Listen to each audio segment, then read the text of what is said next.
and collaboration across perspectives. We brought this panel together that reflects the sectors and partnerships it will take to create lasting change. You'll find more about their impressive work in your program, but I want to briefly introduce everyone up here. And if you can wave as I say your name. We have Mark Drevers, co-founder and CEO of Organic Girl LLC. Hey, Mark. Jessica Finney, Community Grants Director at Central California Alliance for Health. Eric Johnson, CEO of R3 Builders, Rehabilitation, Restoration, and Respite. Mike Labar, Mayor of King City. Megan Marshall, Executive Officer of the California Interagency Council on Homelessness. Our Monterey County Sheriff, Tina Nieto. Mayor of the City of Soledad, Ana Velasquez, and also District Director for State Senator District 4. And we also have the producers of Beyond the Bridge, not just the film, but the movement, Don Sawyer and Tim Hashko of A Bigger Vision Films. So again, thank you all for being here and for your leadership and for agreeing to engage in this dialogue tonight. Here's how we're going to spend our time. We'll begin with reflections on the film and what resonates locally. We'll then look at strategies and partnerships that could help us dramatically reduce unsheltered homelessness in Monterey County. And we'll close by focusing on action, with what each of us can do to help keep momentum alive. I want to say that tonight is about hope, but it's also about responsibility. Let's use what we've seen and the honest perspectives we're about to hear to work together, build trust, and move towards solutions. Are you guys ready? We're gonna get started. So the first question, I'm actually going to invite each of you 10 seconds. What moment in this film resonated with you the most and why? Go ahead, Eric. We'll move down the line. Yeah. You're on. I think the testimonies were terrific of the individuals that climbed out of hardship. Some of the faith community involvement and spiritual transformation too that was so important to this is forgotten a lot in this. So I love to see that. Thank you. I'm gonna have to hand the mug. I think for me it was the story from the last gentleman, that it was his daughter and this big tear, rolling down her cheek. My mother and I were homeless in my young life.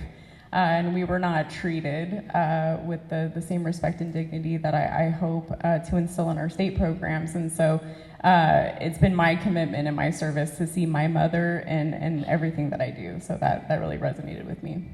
Thank you, Megan.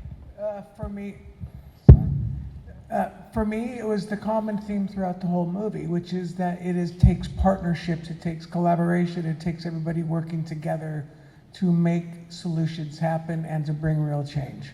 Thank you. It's okay, you can clap.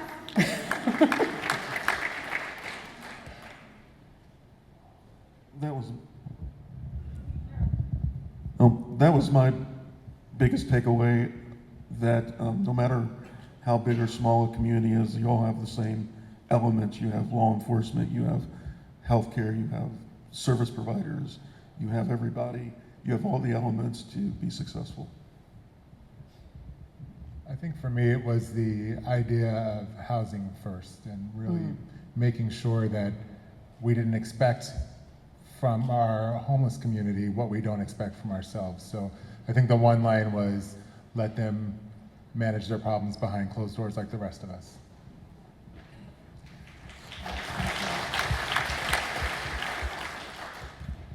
I think for me, it's also the housing first, the collaboration. We don't do this in silos. It actually takes partnerships. But I think for me at the end also that there's no throwaway people. And when the veteran talked about his daughter, I remember the first time I went to an encampment and I saw a person that I remember when I was in high school, and what I could see that little boy in elementary school that went with me. I could see his face as an adult, but I could see his face as a child. And so I think many of us, when we go out there and we see there is no throwaway people, and they are human just like us.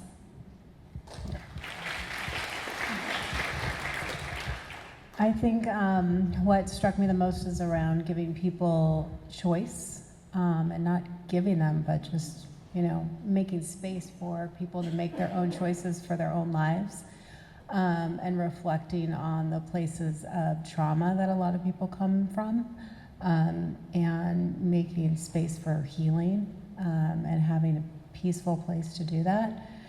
There was also a line in there, the implementation did not go perfectly. And I think sometimes that even when it's a wonderful collaboration, we all have to kind of give ourselves some grace. If we're in that collaboration, that maybe it's not going to go all according to plan, but as long as the intention is good, the planning is good, and we just keep moving forward with that good intention, good things will happen. It takes really big balls. Mark gets the award. Yeah, it actually takes leadership. What I saw up there, there were a few individuals that really stepped out and put it all on the line. I'm not sure how that happens here. The other one that struck me was it didn't have a lot of business people talking. They did not seem to be a part of the film. And I know that they, I'm sure, were behind the scenes, but I'd be interested to know more.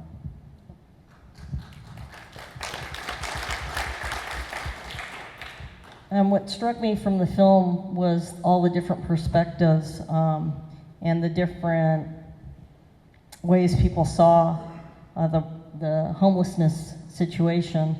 And some of us had an opportunity to spend last night actually with the filmmakers, and we got into some deep discussions about that, because I'm not a big proponent of saying housing first.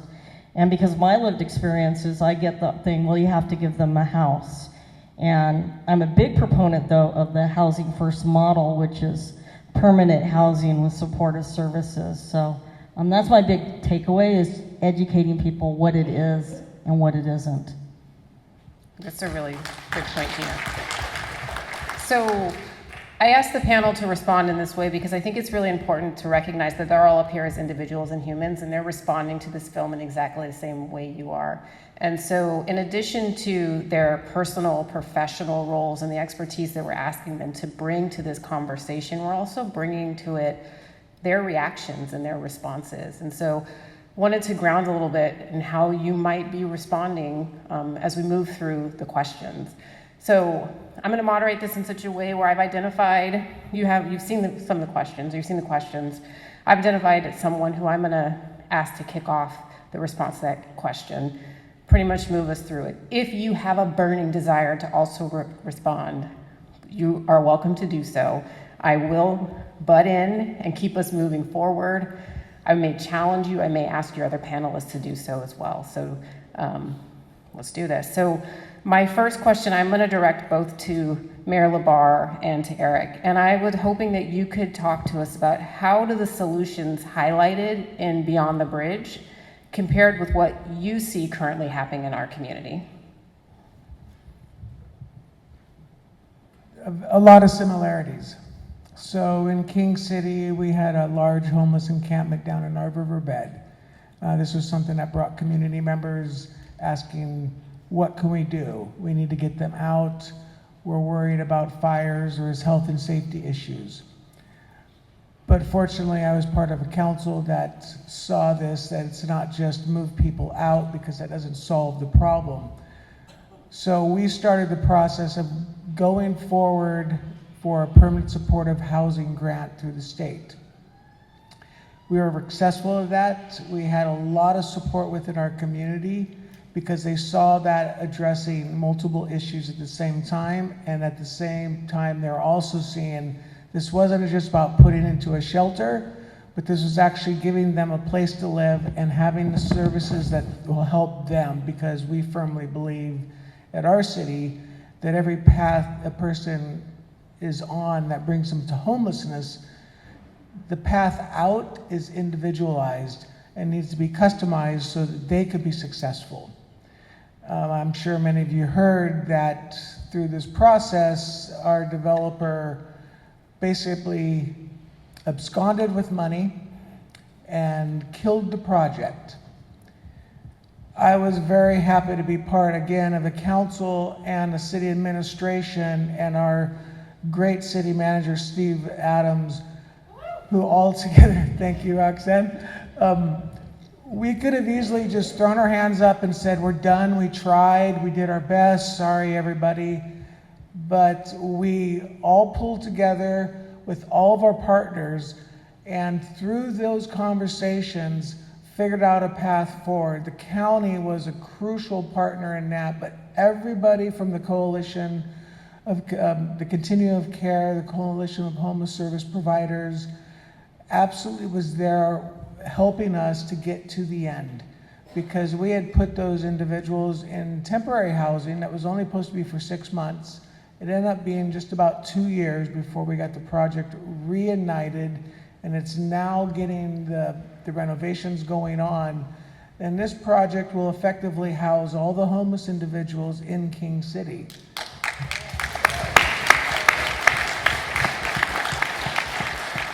And it kind of ties back into what you said.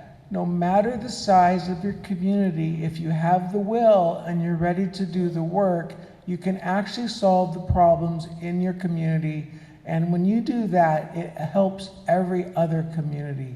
So it's tough, a lot of headaches, but I'm looking forward to the day, because I've already asked, make sure I'm there on move-in day, because I want to thank every one of those individuals that have stepped up and are taking advantage of the opportunity, because their lives are going to be so much better going forward. That's what you were looking for, right? I think so, yeah. So I could have it. if I could say I what could keep going on and on, because you did give an elected official a mic. I did. But so collaboration, flexibility, pivot, problem solving. And political will. Political will.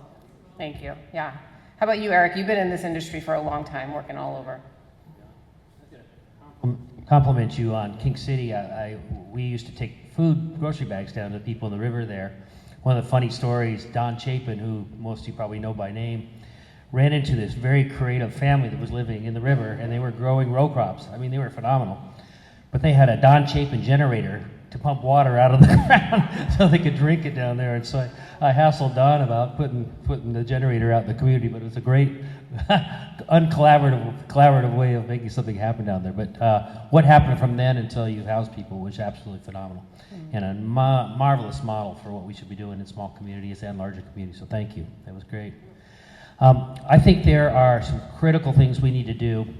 One is we have to be innovative about our housing. We cannot continue to build housing at the cost that it's costing us. It's $1.4 million right now to build a unit up in San Francisco of quote-unquote affordable housing. Our latest affordable housing units in Monterey County were $800,000. That's not sustainable, it's not affordable. It's not even attainable, which is what we have to. So one thing we have done in all of our wisdom and guidance and everything else is creating modular housing that we can build in partnership with the prisons. So Soledad Prison, we have a program there where we're building modular housing in the prison that trains up prisoners to build in construction trades so they can get employed when they get out. Low barrier to entry, by the way, for prisoners post-imprisonment. We can build them there. We can't pay prisoners, but we can give them credentials to get them out of the prison sooner, which is great, and they come out again ready to go on apprenticeships. We've done a couple of those at Rancho Cielo, so it's training students up there as well in the construction trades up there. And then we're building a little factory right now with a Teen Challenge program over in Ceres to build housing in a rehab program. Again, teaching people there, students as well, out of the junior college and so on to get into trades. The modular housing we built, we put on church properties. And we do that because there's church properties all over our communities that have excess property, and they want to extend their mission to helping people coming out of homelessness. It's a beautiful model, if you will, because it takes the cost of land out of the equation too, so it lowers the cost of housing. But it puts communities together. And these communities are absolutely critical because people live in communities. Sometimes it's dysfunctional community, but it's community, right? And that's why it works so well, by the way, with veterans. Veterans that live together in housing and collaboration afterwards have one of the lowest recidivism rates of people coming out of imprisonment of any community. because they're used to living together, they're used to cooperating together. So we got to bring down the cost of housing. Secondly, we have got to get private financing into the mechanism. One of the really cool models out of Atlanta called Roots actually has an investment, real estate investment trust fund that allows anyone to invest in a housing development up to $100 in ownership of that community. So that includes renters who are living there who might not be able to afford to buy a house, but you know what? They can become investors now. And they take care of their properties, and they're now getting a return on investment from this REIT. It's a private financing mechanism. It brings down by the cost of not having to also have prevailing wages required in government contracts and government financing, which jacks up prices on housing for developments by about 30 to 40%. So you got to be creative about your financing. A great organization called Self-Help Bank over in the Central Valley. They've created a product where they actually create families that want to create a community and build a community together to do some of their own sweat equity in their house. The cost of the house or the value of the house might be $300,000. They help in the building process as much as they can on site. They get $100,000, for example, in sweat equity. So they have a $300,000 house with a $200,000 loan. Eric, I think you've given us some really good examples, both locally what we've done and then also some potential models that we can look at in other communities. And I think that for the continued problem solving, that's so important, right? We need to know what are people doing throughout our community that's innovative, what are they doing in other communities, so that we can look at those opportunities and see if they fit for us here. And while you were talking, it made me think about, I want to turn down to Jessica from Central California Alliance for Health. And if you could talk to us a little bit about what the Alliance has been doing as it relates to getting people housed. I think that's a really interesting and innovative model. Sure, thank you. I know it just rolls right off the tongue, right? Central California Alliance for Health. At the Alliance, we have kind of two ways that we are able to contribute to the solutions around solving homelessness. We are a state contracted Medi-Cal managed care plan. So we're the Medi-Cal plan for Monterey County, where 1 and 2 Monterey County residents are part of our membership. We also have members in Santa Cruz and San Benito and Merced and Mariposa. So we have kind of a variety in communities we're serving, but in every single one of them, homelessness is an issue, housing costs are an issue, and just affordability in general. So the state in 2020, the Department of Healthcare Services implemented what we call CalAIM, so California Advancing and Innovating in Medi-Cal, and they were able to put into the Medi-Cal benefit support for navigating folks to find housing and help them sustain that housing and pay for housing deposits. Also folks who are experiencing homelessness, if they were being discharged from a hospital with nowhere to go, they could go to a recuperative care facility and then have some transitional housing as well while they found more permanent solution for their housing. And so all of these it was a big wave, really a lot to pull together in terms of types of organizations who we call providers, our contracted providers, to come together, learn what does this look like as a service in the Medi-Cal delivery system where people get paid by billing claims. It's very, it's an insurance company, right, essentially. So it was kind of a new world for a lot of organizations to try and learn how to do this. It was definitely new for us as a managed care plan to bring these new types of benefits on. So we're still learning every day, and we're looking at things like, how do we do this better now? We've implemented. How do we refine it now? How do we make it smoother for the providers who are contracting with us to deliver these services? How do we make it better for the members' experience to be able to stay in housing that they're able to find through these services? So that's kind of on the service delivery side. And then we've also, we're in a position where we had reserve funding that we were able to implement something called our Medi-Cal Capacity Grant Program. And that started in 2015. It was when Affordable Care Act was being implemented. Medi-Cal membership grew by 50%. And we just knew we had to support the providers and the community organizations who are serving Medi-Cal members. So we did start with grants, and then we started to think like, can we fund housing? Like, is that a thing? Can we do that? Because it was well before CalAIM. And other health plans were starting to go there, so we just went there. And we offered capital grants to folks like Chispa and Midpen. And those housing developments are still standing, and there's still some of those original Medi-Cal members who were placed in those units that were dedicated for Alliance members are still living there. So when we invested in permanent supportive housing, we meant permanent. So even if they're not even on Medi-Cal anymore, maybe something's changed in their income level and they are able to get insurance through a job perhaps, they still have that unit that was dedicated to a Medi-Cal member. And that's what we want to invest in is, sustainable housing for people, no matter what. And so we're able to take additional funds from the state as well as our grant dollars and leverage those. And we've been able to fund, I think it's about 25 different housing developments in our 5 counties, and a number of them here in Monterey. So we're able to help on the housing stock side and sustainably on the housing services side. Thank you. I think that's... We heard in the film about the federal government can't fund it all, but we're taking some federal dollars, we're taking some state dollars, and we're doing some innovative things locally. So that's thank you. I'm going to look at you now, Megan, and I'm going to ask you to think about 2 questions together. So what misconceptions about homelessness does this film help challenge? And what do you see cities that are reducing unsheltered homelessness, like what do they have in common?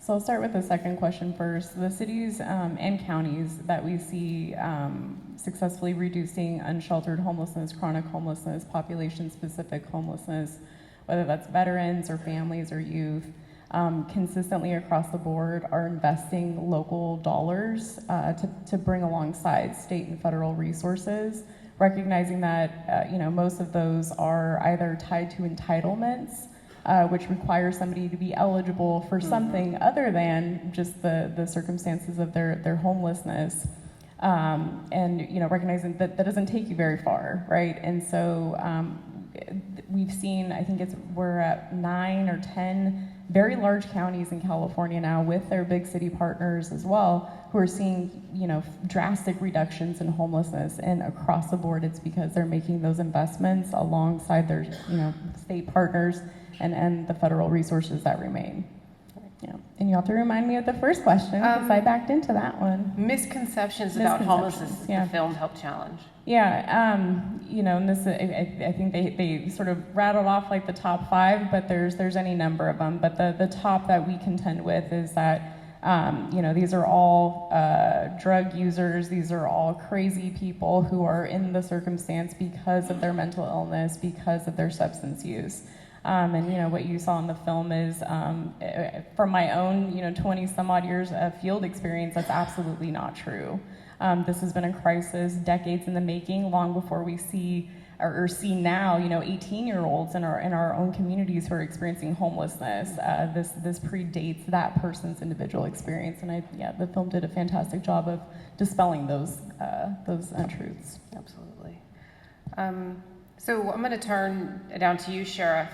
And I'm picturing those law enforcement officers on their horses riding down the street in the film. And so I'd like to invite you to talk to us about how did the film open your eyes to unexpected collaborative partners that can be involved, and how can you imagine that playing out here in Monterey County? I've actually seen the horses because I spent 28 and a half years with LAPD. I've been to Skid Row. Looked at some of the solutions, or I don't know if they called them solutions, but some of the things that were done to deal with the homelessness issue down there in Skid Row, actually.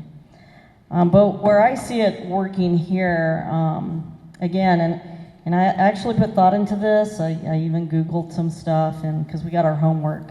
ahead of time to be able to sound intelligent. Yeah, well, you know, and then we also have our lived experience, right? And being here in Monterey County, I already have lived experience with some of the issues that we've had to deal with. Powell River, some of the temporary housing that we dealt with the problems. When we, especially during COVID, when we put unsheltered people in one place and don't provide the supportive services, what can happen with that? I've seen where the government's thrown lots of money at it, and it helps bring the numbers down, but then the money dries up. How do you sustain this? It's interesting. I think the biggest thing that I think that would work here in Monterey County is, one, we all need to start talking to each other about sharing our dollars, especially like with the Cal-AIM monies that are coming out to the state in Monterey County, because we're all fighting for the same dollars. So we got to work with those dollars better as we get these different grants. And I'll give you an example. In the sheriff's office, we're opening up a navigation center, transitional center for the incarcerated population that are coming out for the Medi-Cal. And I never thought as a sheriff I'd be hiring people who were Medi-Cal billers, but I'm doing that now to look at the folks that are coming back into our communities, to look at their 90, 60, 30 day for the warm handshake as we return them back into the communities to get them, you know, involved with all the other supportive services. Policing is not the issue. We're not going to solve homelessness. We just move them from one side of the river to the other, like in Pajaro or down in King City. We need everybody to help us with this issue, and quite frankly, I'd like to be out of the business and not be sitting up here. And I think and the sheriff will always be involved, or your chief or the police, because we help people feel safer, even though my experience is I've never had to deal with violent homeless people. Again, another perception that even our service providers have when they're dealing with going out and providing the services. But we've got to work better together and look at the dollars better, and quit judging each other from the languages that we use and the perspectives that we come from.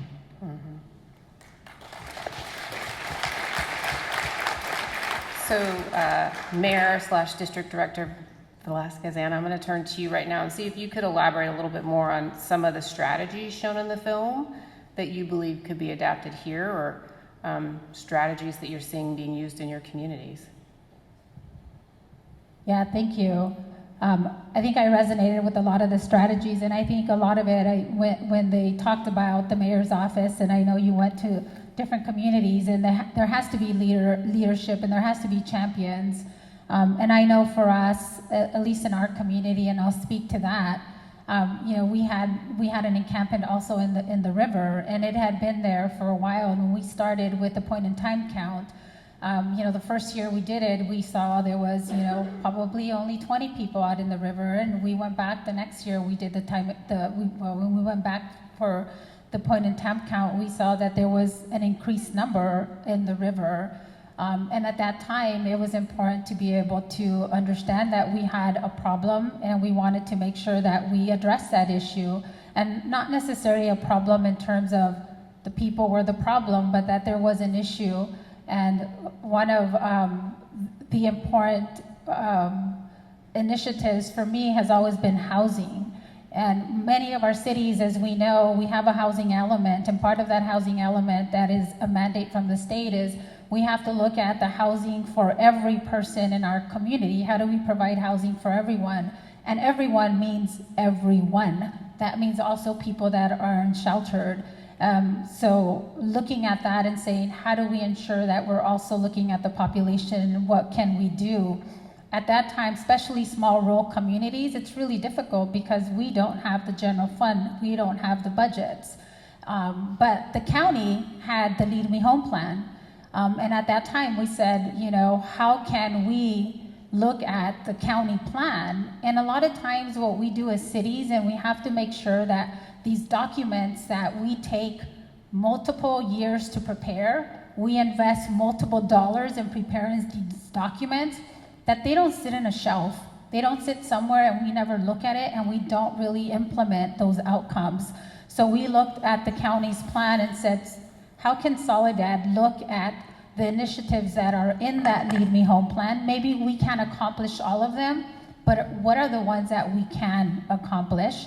The council adopted the plan, and with the adoption of the plan, we started working with the county to be able to look at how can we position ourselves to be able to obtain, when there is funding available through the state, to be able to have some of that funding. So through the leadership of the council, through the leadership of our staff as well, in 2023, working with the county, we were able, the state had the encampment resolution funding. So we were able to partner with the county to submit an application for the encampment resolution funds, and the city was able, in partnership with the county received funding, and the city was able to receive 4.7 million to be able to address some of the housing portion of the encampment resolution funds, and also the cleanup of the riverbed in the encampment as well. So that was really important, and it took a process, and part of that process was also doing the workshops. It was also going out to our communities and making sure that we were having a conversation with our community, because as what we saw in the film, not everybody wants to help. Not everybody wants to address the problem. And we saw some community members saying, hey, people have housing issues. Why are you helping those people instead of helping people that are working and trying to make ends meet? And as the mayor, I had to make sure that I was having the conversation of saying, my task and our task as a council is to ensure that we're looking at the housing needs of everyone. And if we're being provided with funding, I am not gonna not accept the funding because community members are gonna have an issue with it. So it's really doing the education. We did workshops, we did community workshops. We invited, the individuals with lived experience to be part of that workshop, so they can have conversations and they can be part of the conversation. They can be part of the space to be able to ensure that they felt that they had a voice, that they had a space, and that they were valued. And that was really critical. So some of those strategies that we heard were really resonated for our community, because we were able to implement some of that. And we're excited to be able to say that we're able now, the city also looking at what are the city resources that we had. We had an empty lot that was underutilized. And so what the city did is, how do we utilize that site that we can temporarily use to be able to provide housing, temporary housing for those individuals that we relocated from the riverbed. So like Mayor Labar, we're excited to be able to say, for a small rural community of our size, about 20,000 people, we're excited that we'll be able to say, yes, we did provide, and we did, I'm not gonna say we solved the homeless problem, but we were able now to house 24 people, and we were able to reunite a mother with her 2 children. And being a mother myself, I think that's amazing to be able to do that one person at a time. Are we gonna solve every person? But if we do one at a time, I think that's a success story. And so it's exciting to be able to see that happening in our community, in a small rural city like ours, where we are gonna provide that housing for 24 individuals, and being able to see that the city is creating that space, utilizing our resources, working with the county and working with the state, because this doesn't happen in silos, and we need all of our partnerships to be able to make that happen. And I think that's really important for me. On the state side, I'll say, Yuri, if I can, is we yes, have, briefly. just briefly, because I know that we talk about systemic problems, and just to give you into context, right, the county, as a state, we have a 2.7 million housing shortage.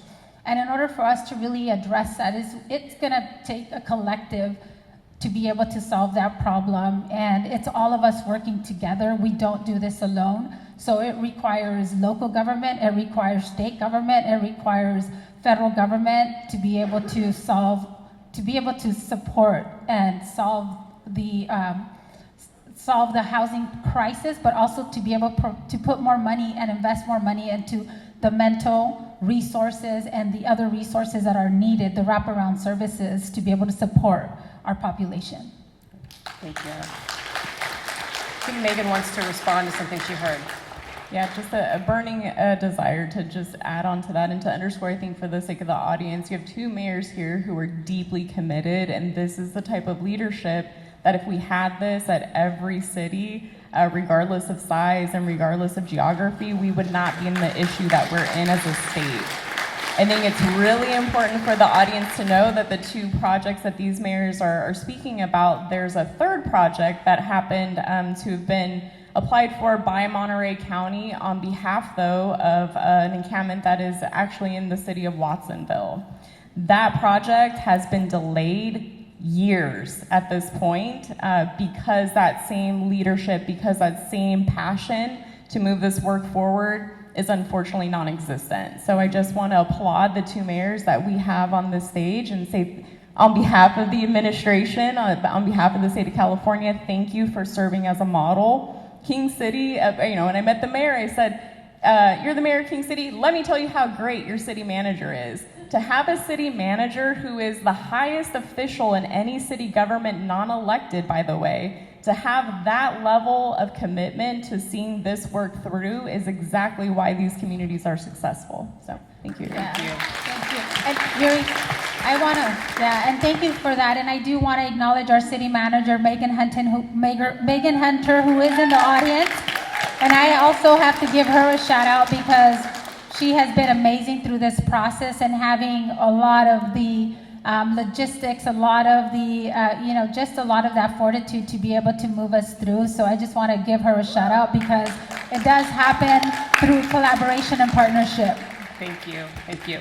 And I want to say, I think we saw it in the video, we're seeing it here on the stage. So as you go back to your community, one thing we saw in Houston, the mayor saying, I have to be here. We're seeing it on our stage. The mayor of King City, the mayor of Soledad. Where is your mayor? That's what you need to ask if you're living in an incorporated city. I think the other thing, I know you're not supposed to correct elected officials, but I'm the moderator, so I'm going to fact check. The Lead Me Home plan is actually a plan, and as a county employee, I would love to take credit for that and give credit to, well, I can, but it's actually a plan that was developed by our local coalition of homeless services providers. So, and that plan is about to enter into its 5th year, and Roxanne was the leader at that point and is now in the county, and I'm really proud to say that the county has adopted it. I'm happy to hear that your city has adopted it. This is another thing that you should be going back to your incorporated city and saying, where are you on the Lead Me Home plan? Because this is our local blueprint. This is our local service providers, our individuals with lived experience coming together to talk to us about the solutions that we should be implementing. So, and Yuri, can I add something? Because it's a burning thing. Burn. And I never thought I'd be like defending the Board of Supervisors, but the issue that's running into problems, the supervisors have been very supportive of the project. Again, listen what words being saying. The mayor, the city council. So, Wendy, I can't believe I said that. Are you back there still? All right, so I want to make sure I get a chance to everyone on our panel to be included. So now I'm going to turn to, I'm going to ask Mark and Clement to weigh in on this next question. So Mark, you started this by noting the lack of participation in the film by members of the business community. And so what metrics are most important to our community to measure impact beyond just bringing people home? What are the metrics we need to be looking at that's going to bring our business community to the table? And I'm going to have the same question for you, Clement, but I really want to frame it around the conversation that we heard around health and mental health, and particularly around race and women in that. So what metrics should we be looking at? Do we need to be measuring?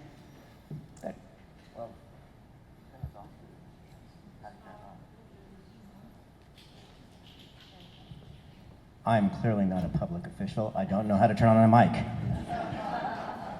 So I think when I look at it, what does a business person care about? It cares about quantification. I think a lot of the metrics are pretty straightforward. Are there people on the street or not? I mean, I can see that. I don't need much sophistication. I'm sure there's a ton that you need to track, but that's kind of the big one. The other one is, I think the group up here could focus on how do you quantify?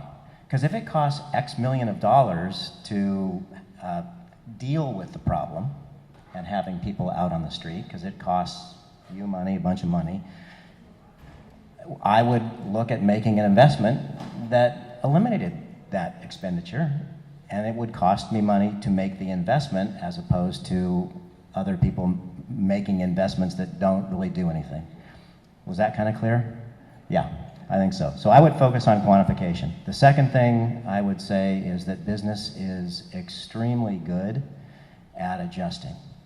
So if there's a plan out there that actually makes sense and you can articulate it and you can quantify it, business would absolutely look at making the investment. And I think it's a big amount of money. It's a pool of money that you're going to have to deal with it because the government stuff's going to dry up at some point, isn't it? I think that's what I'm hearing. Midnight. Midnight. Yeah. Sorry. Business will not move that fast.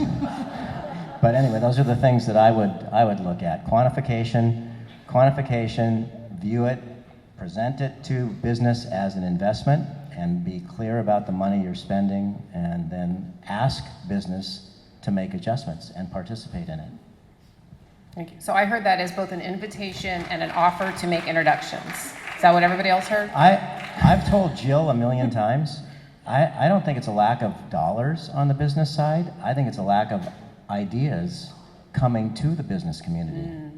And I'm not saying the ideas don't exist, okay? So I'm not being critical. I'm just saying it hasn't been communicated in a way that the business community can understand and make an investment in. Thank you.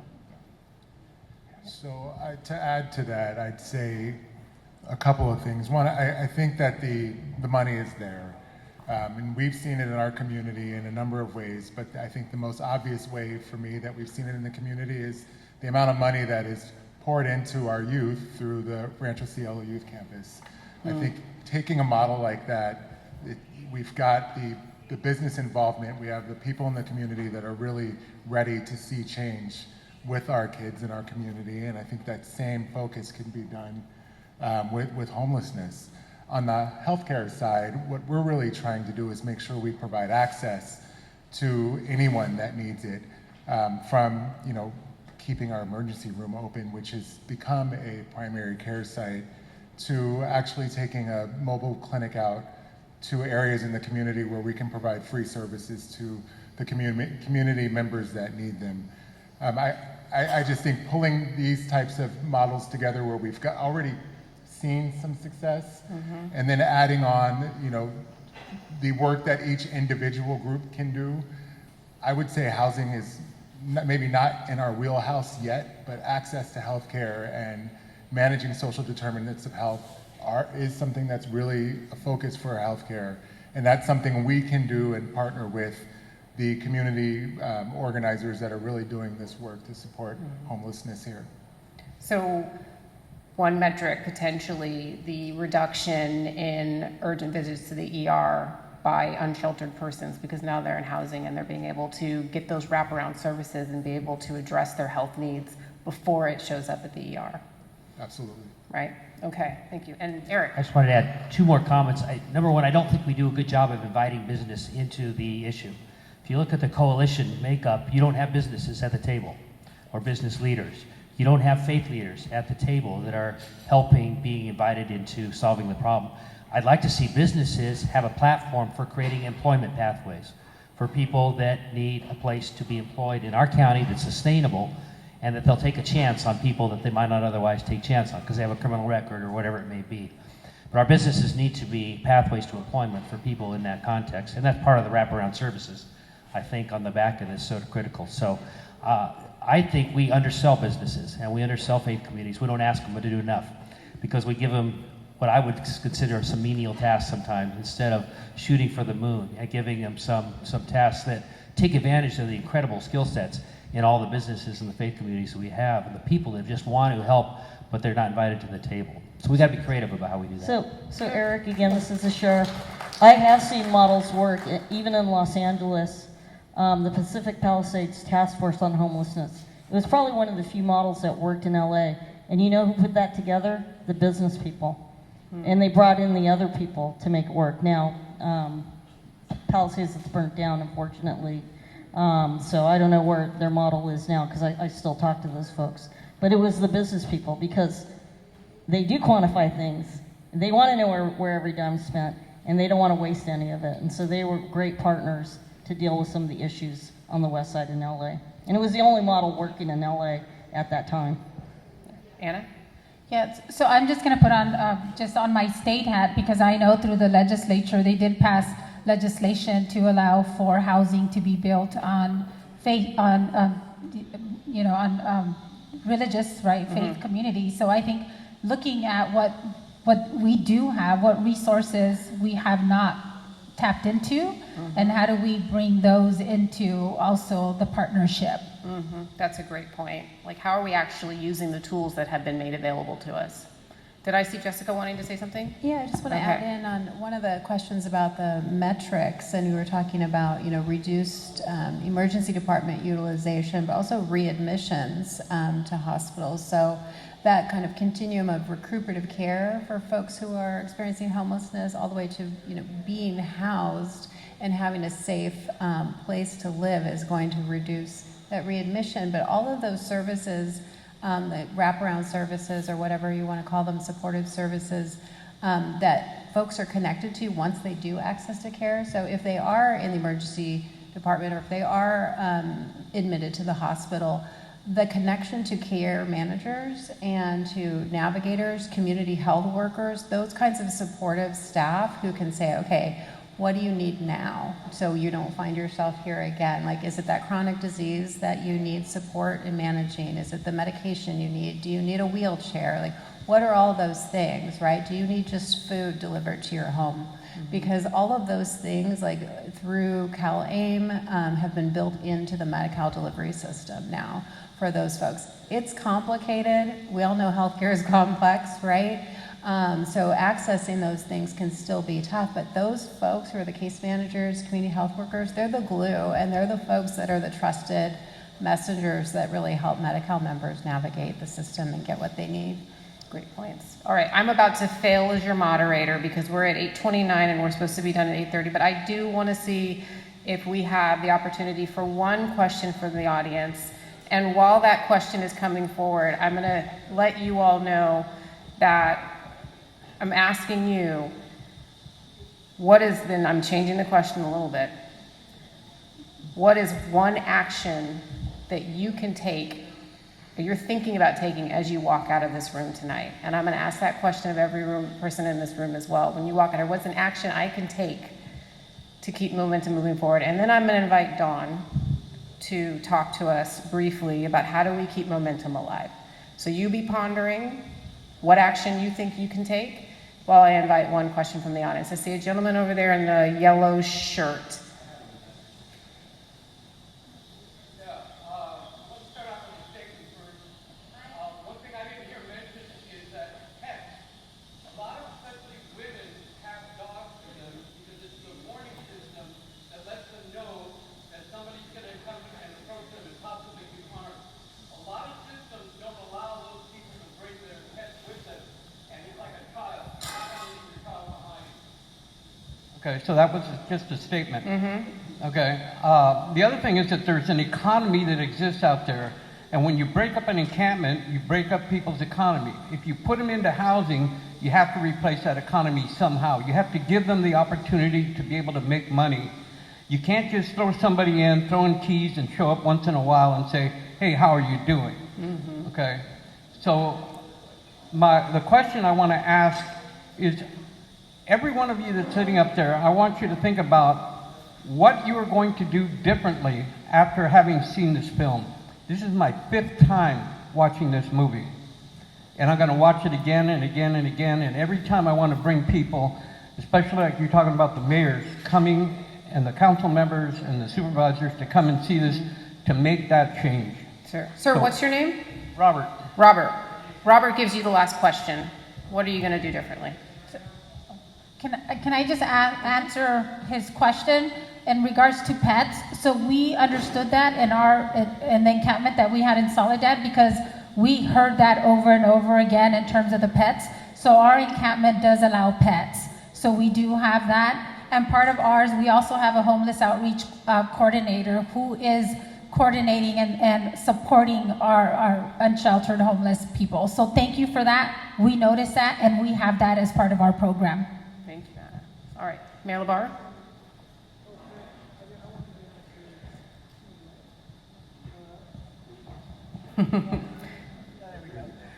No, I just want to answer his question. Yeah. For me, I'm not going to do anything different because he nailed it. It is about housing with supportive services. That is the answer. And so I will just keep spreading that message and asking people to watch this film because that's how you do it. You can't just throw someone in a house.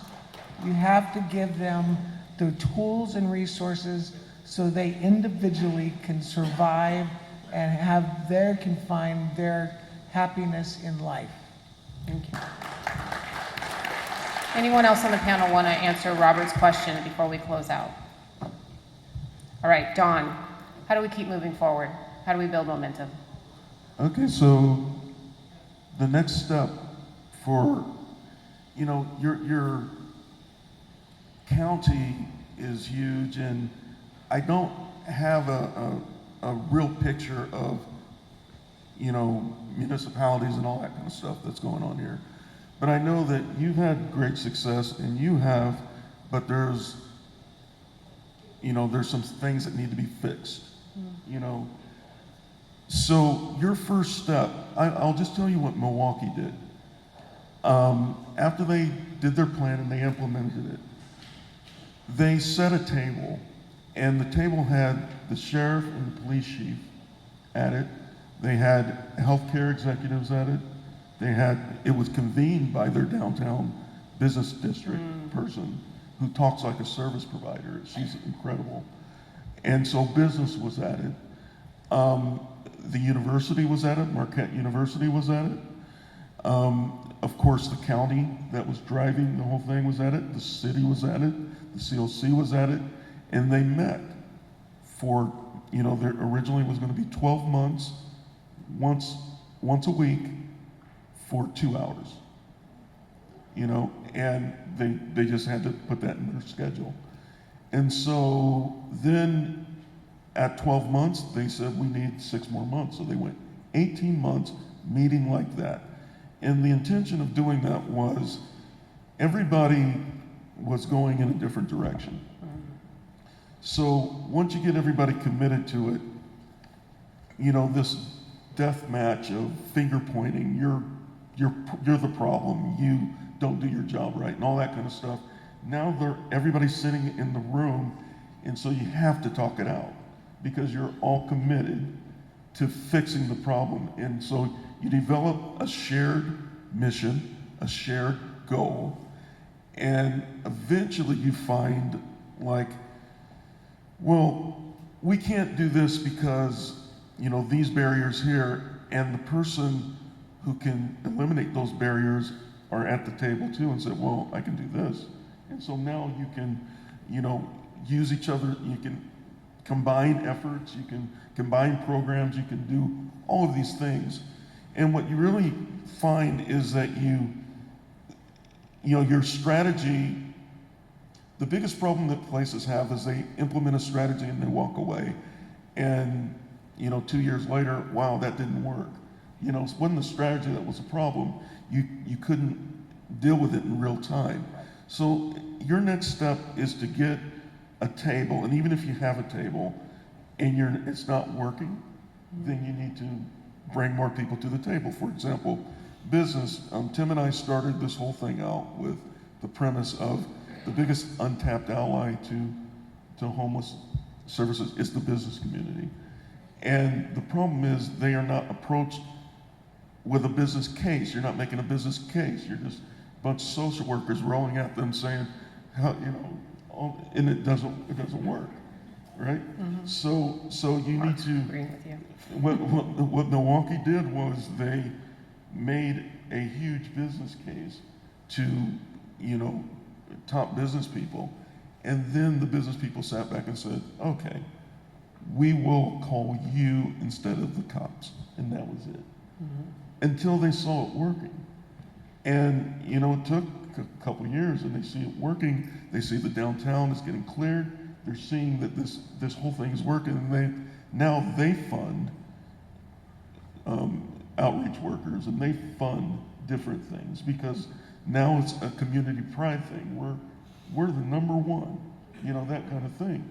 So, you know, business people are, you know, a lot of them have athletic type of, you know, competitive. We want to be the number one. If your community is great on an issue that most communities aren't, you know, you know, so definitely can get them. In Indianapolis, there's this thing called the Greater Indianapolis Multi-Faith Alliance.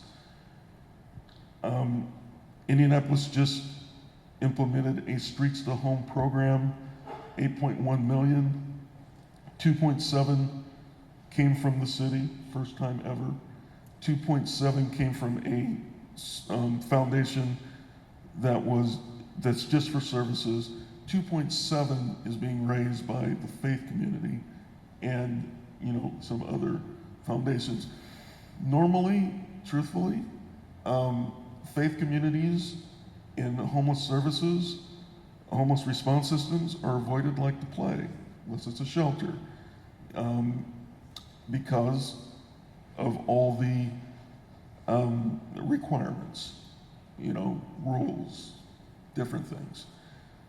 In Indianapolis, and I was very encouraged by this, they came to the table, they were invited to the table, they were respected at the table, and they found a way to work together with something that they can't slap a cross or a fish on, right? So now it's a big community effort, and they are robust. You know, it's led by this 5'2" rabbi who's just, you know, dynamic. So the table, your next step to keep the momentum going is to get the right people at the table.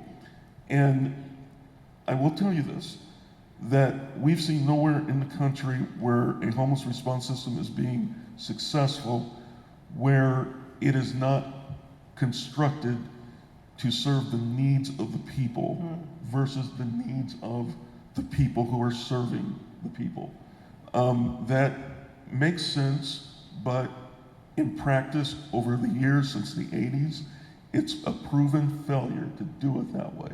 The ones that work are the ones that look at the people as people. We tried to do that in the film. We tried to show that these are just like the rest of us. You know, you construct it for their needs, and you add in peer support. You know, people with lived experience to be part of the solution, part of the system to help reach back and bring people forward. That's the first thing. That's your foundational attitude. And then it is simply adopting an attitude of, are we going to let this problem beat us? Are we not good enough? You know, you have to ask yourself, are we not good enough to solve this? Yeah. You know, and when you're not, when you have that failure, when you have communities throwing their hands in the air, it's because they're not looking at the people. You know, if you look at that person as your cousin out there or your family member or whatever, you are going to get it done. And, you know, like the mayor said, political will is everything when it comes to this work. It really is. I think you just said we tried to do this in the film, and I want to tell you that I watched this film twice. You did this in the film. Like, you told the story very well. You humanized the people. You showed us the levels of collaboration, the sectors that need to be involved. And I just want to say on behalf of our entire community, thank you so much for bringing your film to Hilda Monterey County. Thank you so much to Dorothy's Place and Jill Allen for bringing this to us, to Community Foundation for sponsoring this event, to everyone sitting up on this panel who was doing a lot of things all day long, but who literally within the last week got a call and asked, could you be here? And they said, yes, I will be there to be a part of this conversation. We have people with passion and will and ability in our community, both on the stage and in this audience and who aren't in this room tonight. And so I want us to all leave here with solutions and collaboration and a healthy future, political will and accountability in our minds, and to know that, as it says in the film, we can move beyond the bridge, we can find a solution for homeless, we can do this in our community if we look at people as people and solve the solution community by community. My understanding is there's supposed to be a slide that comes up that tells you if you want to get how to get more information, and a phone number and an email where you can continue to be a part of the dialogue, continue to be a part of the solution. So on behalf of everyone here tonight, on behalf of the event organizers, thank you so much for spending this time with us. I hope that you have been inspired and learned something, and then we'll go out into the community and help us begin to solve homelessness in Monterey County. There you go. Numbers and email addresses. Everybody have a great night.